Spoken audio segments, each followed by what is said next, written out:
Bienvenue dans cette vidéo où je vais expliquer le fonctionnement du signal téléchargement qui permet de collecter des datas dans une boucle qui se termine à un certain moment après avoir téléchargé l'ensemble des symboles désirés.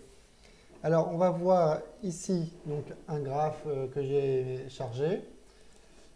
Donc là, admettons qu'il n'y a rien au niveau du signal. J'ai le symbole instrument. Le range d'un mois, là, j'ai mis seulement. Ça, c'est quelque chose qu'il faut définir au préalable pour pouvoir savoir la fourchette de temps qu'on souhaite. L'intervalle n'est pas important. Donc, une fois qu'on a la fourchette de temps souhaitée, on ajoute le symbole ici qui s'appelle téléchargement.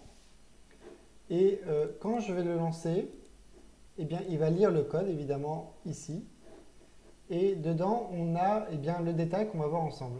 À savoir qu'on définit le choix qui est le premier graphe par lequel il va commencer à chercher. Donc si on veut spécifiquement faire par exemple l'EuroGBP en premier, eh bien, on met choix 7 et il ira chercher celui-ci et il fera l'ensemble des graphes jusque le dernier symbole, le 39e.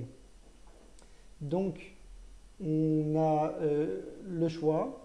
Un recalque persiste numéro, ça veut dire que c'est une variable qui, lorsqu'on on recharge le graphe, le même graphe, il conserve ce numéro en mémoire, ça lui permet de l'incrémenter et de faire défiler les numéros de 0 jusqu'à 40.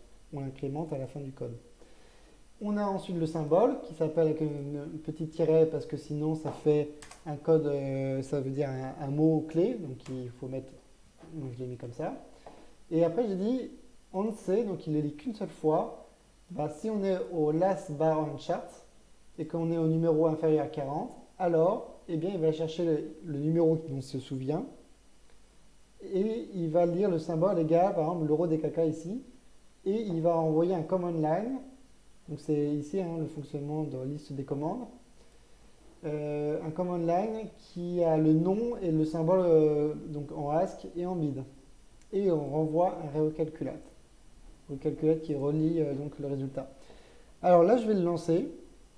Donc je suis dans signal, je mets donc 0 et je le lance, on regarde ce qu'il fait. Hop, alors là il télécharge les datas. Quand il les a pas, il attend. Il les a enfin, on dirait. Alors pour aller plus vite, quand on est devant, on peut faire CTRL ALT F sur IB. Alors je vais essayer de le mettre devant l'écran. Voilà. CTRL ALT F. Il retélécharge les datas, ça va un peu plus vite quand il y a un passing violation. Et voilà, donc là il charge. Alors un mois c'est un peu trop parce que du coup il sature, visiblement. Et quand il va avoir fini avec l'euro-yen, il fera donc le suivant. Pardon, l'AUD-yen, j'ai dit. L'AUD-yen, voilà. Il fera le CHF NOC. Et s'il a le CHF NOC, il passera tout de suite à la suite. On regarde si c'est bon.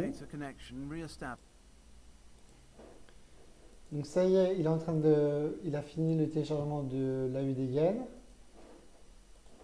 Ou presque.